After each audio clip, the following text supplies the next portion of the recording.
നിങ്ങളുടെ ജീവിതം നശിപ്പിക്കുന്ന 10 ശീലങ്ങൾ. ഈ 10 ശീലങ്ങൾ നിങ്ങൾക്കുണ്ടോ? എങ്കിൽ നിങ്ങളുടെ പരാജയം ഉറപ്പാണ്. നമ്മുടെ ഏറ്റവും വലിയ ശത്രു ആരാണെന്ന് നിങ്ങൾ എപ്പോഴെങ്കിലും ചിന്തിച്ചിട്ടുണ്ടോ? അത് പുറത്തെവിടെയോ ഇരിക്കുന്ന ഒരാളല്ല, അത് നമ്മുടെ ഉള്ളിൽ തന്നെയുണ്ട്. നമ്മുടെ ജീവിതത്തെ കാർന്നു തിന്നുന്ന, നമ്മുടെ വിജയത്തിന് തടയിടുന്ന, നമ്മളെ പരാജയത്തിന്റെ പടുകുഴിയിലേക്ക് തള്ളിവിടുന്ന നമ്മുടെ തന്നെ ശീലങ്ങൾ. മഹാനായ ആചാര്യ ചാണക്യൻ പറയുന്നു, ഒരു വ്യക്തിയുടെ നാശത്തിന് ഒരുപാട് കാരണങ്ങൾ വേണ്ട, അയാളുടെ ദുശീലങ്ങൾ മാത്രം മതി. ഇന്ന് നമ്മൾ സംസാരിക്കാൻ പോകുന്നത് അത്തരം 10 ദുശീലങ്ങളെ കുറിച്ചാണ്. ഒരു പക്ഷേ നമ്മൾ പോലും അറിയാതെ നമ്മുടെ ജീവിതത്തിന്റെ ഭാഗമായി മാറിയ 10 ശീലങ്ങൾ. ഇവയെ തിരിച്ചറിയുകയും ജീവിതത്തിൽ നിന്ന് പറിച്ചെറിയുകയും ചെയ്തില്ലെങ്കിൽ നമ്മുടെ ഭാവി അന്ധകാരമായിരിക്കും. ഒന്നാമതായി, നാളേക്ക് മാറ്റിവെക്കുന്ന ശീലം. ഇന്നത്തെ കാര്യം നാളേക്ക്. നമ്മളിൽ എത്ര പേർ ഈ വാക്കുകൾ പറയാറുണ്ട്? ചെയ്യേണ്ട ജോലികൾ, എടുക്കേണ്ട തീരുമാനങ്ങൾ എല്ലാം നമ്മൾ ഒരു കാരണവുമില്ലാതെ നാളേക്ക് മാറ്റിവെക്കുന്നു. എന്തുകൊണ്ടാണിത്? ചിലപ്പോൾ പരാജയപ്പെടുമോ എന്ന ഭയം കൊണ്ട്, ചിലപ്പോൾ എല്ലാ കാര്യങ്ങളും പൂർണ്ണമായി ശരിയാകണമെന്ന അമിതമായ ചിന്ത കൊണ്ട്. കാരണം എന്തു തന്നെയായാലും ഫലം ഒന്നാണ്, നാശം. ചാണക്യൻ പറയുന്നു, കഴിഞ്ഞുപോയ കാലത്തെക്കുറിച്ചോർത്ത് ദുഃഖിക്കരുത്, ഭാവിയെക്കുറിച്ചോർത്ത് ആശങ്കപ്പെടരുത്. വിവേകമുള്ളവർ വർത്തമാനകാലത്തിൽ ജീവിക്കുന്നു. ഓർക്കുക, നാളെ എന്നത് ഒരു ഉറപ്പില്ലാത്ത വാഗ്ദാനമാണ്. ഇന്ന് മാത്രമാണ് നമ്മുടെ കയ്യിലുള്ള യാഥാർത്ഥ്യം. നിങ്ങൾ മാറ്റിവെക്കുന്ന ഓരോ ജോലിയും ഒരു പലിശ പോലെയാണ്. നിങ്ങൾ വൈകുന്തോറും അതിൻ്റെ ഭാരം കൂടിക്കൊണ്ടേയിരിക്കും. ഒടുവിൽ ആ ഭാരത്തിന് കീഴിൽ നിങ്ങൾ തകർന്നു പോകും. നിങ്ങൾ മാറ്റിവെക്കുന്ന ഓരോ നിമിഷവും നിങ്ങളുടെ വിജയത്തിൽ നിന്ന് നിങ്ങൾ അകന്നു പോവുകയാണ്. രണ്ടാമതായി, അമിതമായ ഉറക്കം. വിശ്രമം ശരീരത്തിന് ആവശ്യമാണ്, എന്നാൽ അത് അമിതമായാലോ? ഒരു വിദ്യാർത്ഥിക്ക് അമിതമായ സുഖ സൗകര്യങ്ങൾ എങ്ങനെയാണോ ദോഷം ചെയ്യുന്നത്, അതുപോലെയാണ് അമിതമായ ഉറക്കം നമ്മുടെ ജീവിതത്തെ നശിപ്പിക്കുന്നത്. അലസതയുടെ ഏറ്റവും വലിയ ലക്ഷണമാണിത്. ദിവസത്തിലെ വിലപ്പെട്ട മണിക്കൂറുകൾ ഉറങ്ങിത്തീർക്കുന്ന ഒരാൾക്ക് എങ്ങനെയാണ് വിജയിക്കാൻ സാധിക്കുന്നത്? പ്രഭാതത്തിലെ ബ്രഹ്മമുഹൂർത്തം എന്നറിയപ്പെടുന്ന സമയം അവസരങ്ങളുടെ ഖനിയാണ്. ആ സമയത്ത് ഉണർന്നിരിക്കുന്ന മനസ്സിന് എന്തും ഗ്രഹിക്കാനുള്ള കഴിവുണ്ട്.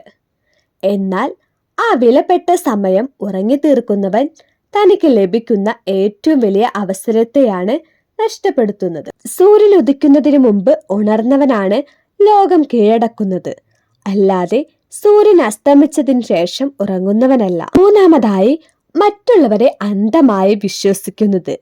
സ്നേഹം നല്ലതാണ്, വിശ്വാസം നല്ലതാണ്, എന്നാൽ ആരെ വിശ്വസിക്കണമെന്ന് തിരിച്ചറിയുന്നതാണ് വിവേകം. ചാണക്യൻ പഠിപ്പിക്കുന്നു, ഒരിക്കലും നിങ്ങളുടെ രഹസ്യങ്ങൾ മറ്റൊരാളുമായി പങ്കുവെക്കരുത്, അത് നിങ്ങളെ നശിപ്പിക്കും. തേൻ പുരട്ടിയ വാക്കുകളുമായി വരുന്നവരെല്ലാം നിങ്ങളുടെ സുഹൃത്തുക്കളാകണമെന്നില്ല. അവരുടെ ഉദ്ദേശശുദ്ധിയെ ചോദ്യം ചെയ്യാൻ പഠിക്കുക. നിങ്ങളുടെ ബലഹീനതകൾ മനസ്സിലാക്കിയാൽ ഈ ലോകം നിങ്ങളെ ചൂഷണം ചെയ്യും. നിങ്ങളുടെ വിജയത്തിൽ ആത്മാർത്ഥമായി സന്തോഷിക്കുന്നവർ വളരെ കുറവായിരിക്കും. അതുകൊണ്ട് കണ്ണും കാതും തുറന്നു വെക്കുക. സ്വർണം ഉരച്ചും മുറിച്ചും ചൂടാക്കിയുമാണ് അതിൻ്റെ ശുദ്ധി തിരിച്ചറിയുന്നത്. അതുപോലെ മനുഷ്യരെ അവരുടെ പ്രവൃത്തികളിലൂടെയും കാലത്തിലൂടെയും പരീക്ഷിച്ചു മനസ്സിലാക്കുക. ആരെ വിശ്വസിക്കണം, ആരെ അകറ്റി നിർത്തണമെന്ന് പഠിക്കുക. നാലാമതായി, അനാവശ്യമായ തർക്കങ്ങൾ. വാദിച്ച് ജയിക്കുന്നതിലല്ല, മൗനം കൊണ്ട് കീഴടക്കുന്നതിലാണ് മഹത്വം. അറിവില്ലാത്തവരുമായി തർക്കിക്കുന്നത് ചുമരിൽ തലയിടിക്കുന്നത് പോലെയാണ്. നഷ്ടം നമുക്ക് മാത്രമായിരിക്കും. നിങ്ങളുടെ ഊർജവും സമയവും വിലപ്പെട്ടതാണ്. 1 മണിക്കൂർ തർക്കിച്ച് ജയിച്ചുകൊണ്ട് നിങ്ങൾക്ക് എന്ത് ലഭിക്കുന്നു? ആ 1 മണിക്കൂർ കൊണ്ട് നിങ്ങൾക്ക് പുതിയൊരു കാര്യം പഠിക്കാമായിരുന്നു. നിങ്ങളുടെ ലക്ഷ്യത്തിലേക്ക് ഒരടി മുന്നോട്ട് വെക്കാമായിരുന്നു. ചിലപ്പോൾ ഒരു തർക്കത്തിൽ നിന്ന് ഒഴിഞ്ഞു മാറുന്നത് ഭീരുത്വമല്ല, വിവേകമാണ്. നിങ്ങളുടെ മാനസിക സമാധാനമാണ് ഏറ്റവും വലുത്. അത് അനാവശ്യമായ തർക്കങ്ങൾക്ക് വേണ്ടി കളയാതെ നിങ്ങളുടെ ലക്ഷ്യങ്ങൾ നേടാനായി ഉപയോഗിക്കുക. ചിലപ്പോൾ ഏറ്റവും നല്ല ഉത്തരം ഒരു പുഞ്ചിരിയും മൗനവുമായിരിക്കും. അഞ്ചാമതായി, അമിതമായ പണത്തോടുള്ള ആർത്തി. പണം ജീവിതത്തിൽ ആവശ്യമാണ്, എന്നാൽ പണം മാത്രമാണ് ജീവിതമെന്ന് ചിന്തിക്കുമ്പോഴാണ് പ്രശ്നം. ധനത്തോടുള്ള അമിതമായ ആർത്തി ഒരുവനെ സത്യസന്ധതയില്ലാത്തവനും ക്രൂരനുമാക്കുന്നു. അവൻ ബന്ധങ്ങളെക്കാൾ പണത്തിന് വില കൽപ്പിക്കുന്നു. അവന്റെ ഉറക്കം നഷ്ടപ്പെടുന്നു. എത്ര കിട്ടിയാലും മതിവരാത്ത ഒരവസ്ഥയിലേക്ക് അവൻ എത്തിച്ചേരുന്നു. ധർമ്മത്തിലൂടെ സമ്പാദിക്കുന്ന പണത്തിന് മാത്രമേ നിലനിൽപ്പുള്ളൂ. അധർമ്മത്തിലൂടെ നേടുന്ന കോടികൾ ഒരു നാൾ മണൽ കൊട്ടാരം പോലെ തകർന്നു വീഴും. ആവശ്യവും ആഗ്രഹവും തമ്മിലുള്ള വ്യത്യാസം മനസ്സിലാക്കുക. ആവശ്യങ്ങൾ നിറവേറ്റുക, എന്നാൽ ആഗ്രഹങ്ങളുടെ പുറകെ പോയി ജീവിതം നശിപ്പിക്കാതിരിക്കുക. ആറാമതായി, അച്ചടക്കമില്ലായ്മ. ലക്ഷ്യമില്ലാതെ ഒഴുകി നടക്കുന്ന ഒരു തോണിയെ പോലെയാണ് അച്ചടക്കമില്ലാത്തവന്റെ ജീവിതം. എവിടെ തുടങ്ങണം, എവിടെ നിർത്തണം എന്നറിയാതെ അവൻ ജീവിതത്തിൽ അലഞ്ഞു തിരിയുന്നു. ഇന്നൊരു കാര്യം തുടങ്ങും, നാളെ അത് നിർത്തി മറ്റൊന്നിന്റെ പുറകെ പോകും. ഒടുവിൽ ഒരിടത്തും എത്താതെ പരാജയപ്പെടും. നിങ്ങളുടെ ജീവിതത്തിന് ഒരു ദിശാബോധം നൽകുന്നത് അച്ചടക്കമാണ്. എല്ലാ ദിവസവും കൃത്യമായ സമയത്ത് ഉണരുക. നിങ്ങളുടെ ജോലികൾ കൃത്യമായി ചെയ്യുക. നിങ്ങളുടെ ആരോഗ്യത്തിൽ ശ്രദ്ധിക്കുക. ഈ ചെറിയ ശീലങ്ങൾ ഒരു ചങ്ങലയിലെ കണ്ണികൾ പോലെയാണ്. അവ കൂടിച്ചേരുമ്പോൾ അത് നിങ്ങളെ വിജയത്തിലേക്ക് വലിച്ചടുപ്പിക്കുന്ന ഒരു ശക്തമായ ചങ്ങലയായി മാറും. ഈ ചെറിയ ശീലങ്ങളാണ് വലിയ വിജയങ്ങളിലേക്ക് നയിക്കുന്നത്. ഏഴാമതായി, മറ്റുള്ളവരെ പഴിച്ചാരുന്നത്. പരാജയപ്പെടുമ്പോൾ അതിന്റെ ഉത്തരവാദിത്തം സ്വയം ഏറ്റെടുക്കാതെ മറ്റുള്ളവരുടെ തലയിൽ കെട്ടിവെക്കുന്നത് ഭീരുക്കളുടെ ലക്ഷണമാണ്. നിങ്ങളുടെ സാഹചര്യങ്ങൾ, നിങ്ങളുടെ മാതാപിതാക്കൾ, നിങ്ങളുടെ സുഹൃത്തുക്കൾ, വിധി ഇവയെല്ലാം കുറ്റപ്പെടുത്തുന്നത് വളരെ എളുപ്പമാണ്. ഇങ്ങനെ ചെയ്യുന്നതിലൂടെ നിങ്ങൾ സ്വയം ഒരു ഇരയായി മാറുകയാണ്. എന്നാൽ ഓർക്കുക, നിങ്ങളുടെ ജീവിതത്തിന്റെ ശില്പി നിങ്ങൾ മാത്രമാണ്. നിങ്ങളുടെ തീരുമാനങ്ങളാണ് നിങ്ങളുടെ ജീവിതത്തെ രൂപപ്പെടുത്തുന്നത്. നിങ്ങളുടെ വിജയത്തിനും പരാജയത്തിനും കാരണം നിങ്ങൾ തന്നെയാണ്. ഉത്തരവാദിത്തം ഏറ്റെടുക്കുമ്പോൾ നിങ്ങൾക്ക് ശക്തി ലഭിക്കുന്നു. കാരണം പ്രശ്നം നിങ്ങളുടേതാണെങ്കിൽ അതിന്റെ പരിഹാരവും നിങ്ങളുടെ കയ്യിൽ തന്നെയാണ്. തെറ്റുകളിൽ നിന്ന് പാഠം ഉൾക്കൊണ്ട് മുന്നോട്ടു പോകുന്നവനാണ് യഥാർത്ഥ വിജയി. എട്ടാമതായി, പഠനം നിർത്തുന്നത്. അറിവ് ഒരു സമുദ്രം പോലെയാണ്. നമ്മൾ എത്ര നേടിയാലും അത് അവസാനിക്കുന്നില്ല. എനിക്കെല്ലാം അറിയാമെന്ന് ചിന്തിക്കുന്ന നിമിഷം നിങ്ങളുടെ വളർച്ച നിലയ്ക്കുന്നു. ഒരു കെട്ടി നിൽക്കുന്ന ജലാശയം പോലെ നിങ്ങളുടെ മനസ്സ് ദുർഗന്ധപൂരിതമാകും. എപ്പോഴും ഒരു വിദ്യാർത്ഥിയായിരിക്കുക. ഈ ലോകം ഓരോ നിമിഷവും മാറിക്കൊണ്ടിരിക്കുകയാണ്. ഇന്നലത്തെ അറിവ് ഒരുപക്ഷെ ഇന്നത്തേക്ക് പര്യാപ്തമാകണമെന്നില്ല. പുതിയ കാര്യങ്ങൾ പഠിക്കാൻ തയ്യാറാകുക. പുസ്തകങ്ങൾ വായിക്കുക. അറിവുള്ളവരുമായി സംസാരിക്കുക. നിങ്ങളുടെ തൊഴിൽ മേഖലയിലെ പുതിയ മാറ്റങ്ങളെക്കുറിച്ച് പഠിക്കുക. അറിവാണ് ഈ ലോകത്തിലെ ഏറ്റവും വലിയ ശക്തി.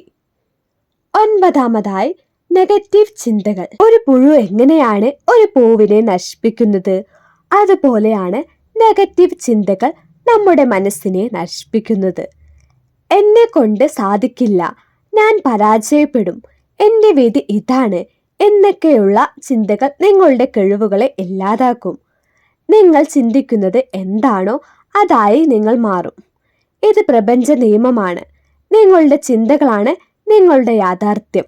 ഒരു തോട്ടക്കാരൻ തൻ്റെ തോട്ടത്തിൽ നിന്ന് കളകളെ പറിച്ചെറിയുന്നത് പോലെ നിങ്ങളുടെ മനസ്സിൽ നിന്ന് നെഗറ്റീവ് ചിന്തകളെ പറിച്ചെറിയുക. പോസിറ്റീവായി ചിന്തിക്കുക. വലിയ സ്വപ്നങ്ങൾ കാണുക. നിങ്ങളുടെ മനസ്സിൽ വിജയത്തിന്റെ വിത്തുകൾ പാകുക. പത്താമതായി, ആരോഗ്യത്തെ അവഗണിക്കുന്നത്. ആരോഗ്യമുള്ള ശരീരത്തിലെ ആരോഗ്യമുള്ള മനസ്സുണ്ടാകൂ. നിങ്ങളുടെ ഏറ്റവും വലിയ സമ്പത്ത് നിങ്ങളുടെ ആരോഗ്യമാണ്. കോടികൾ സമ്പാദിച്ചിട്ടും ഒരു നേരത്തെ ഭക്ഷണം സ്വസ്ഥമായി കഴിക്കാനോ ഒന്ന് സമാധാനമായി ഉറങ്ങാനോ സാധിക്കുന്നില്ലെങ്കിൽ ആ സമ്പാദ്യം കൊണ്ട് എന്ത് പ്രയോജനം? നിങ്ങളുടെ ശരീരമാണ് നിങ്ങളുടെ ലക്ഷ്യങ്ങൾ നേടാനുള്ള ഉപകരണം. ആ ഉപകരണം തുരുമ്പെടുത്തു പോയാൽ പിന്നെ യാത്ര മുന്നോട്ടു പോകില്ല. പണവും പ്രശസ്തിയും ഉണ്ടായിട്ട് കാര്യമില്ല. ആരോഗ്യമില്ലെങ്കിൽ നിങ്ങൾക്ക് അതൊന്നും ആസ്വദിക്കാൻ കഴിയില്ല. നല്ല ഭക്ഷണം കഴിക്കുക, വ്യായാമം ചെയ്യുക, ദുശ്ശീലങ്ങൾ ഒഴിവാക്കുക, നിങ്ങളുടെ ശരീരത്തെ ഒരു ക്ഷേത്രം പോലെ സംരക്ഷിക്കുക. സുഹൃത്തുക്കളെ, ഈ പറഞ്ഞ 10 ശീലങ്ങൾ എന്തെങ്കിലും ഒന്ന് നിങ്ങളുടെ ജീവിതത്തിൽ ഉണ്ടെങ്കിൽ ഇന്ന് ഈ നിമിഷം അത് ഉപേക്ഷിക്കാൻ തീരുമാനിക്കുക. അതൊരു എളുപ്പമുള്ള കാര്യമായിരിക്കില്ല, എന്നാൽ അസാധ്യമായ ഒന്നല്ല. ഓരോ ദിവസവും സ്വയം മെച്ചപ്പെടുത്താൻ ശ്രമിക്കുക. ഒരു ശീലം മാറ്റാൻ 21 ദിവസം എടുക്കുമെന്നാണ് പറയുന്നത്. ആ 21 ദിവസം നിങ്ങൾ നിങ്ങളോട് തന്നെ യുദ്ധം ചെയ്യുക. ആ യുദ്ധത്തിൽ നിങ്ങൾ വിജയിച്ചാൽ ജീവിതത്തിലെ ഏത് യുദ്ധത്തിലും നിങ്ങൾക്ക് വിജയിക്കാൻ സാധിക്കും. നിങ്ങൾക്ക് ഈ വീഡിയോ ഉപകാരപ്രദമാണെങ്കിൽ ലൈക്ക് ചെയ്യാനും കമന്റ് ചെയ്യാനും സബ്സ്ക്രൈബ് ചെയ്യാനും മറക്കരുത്.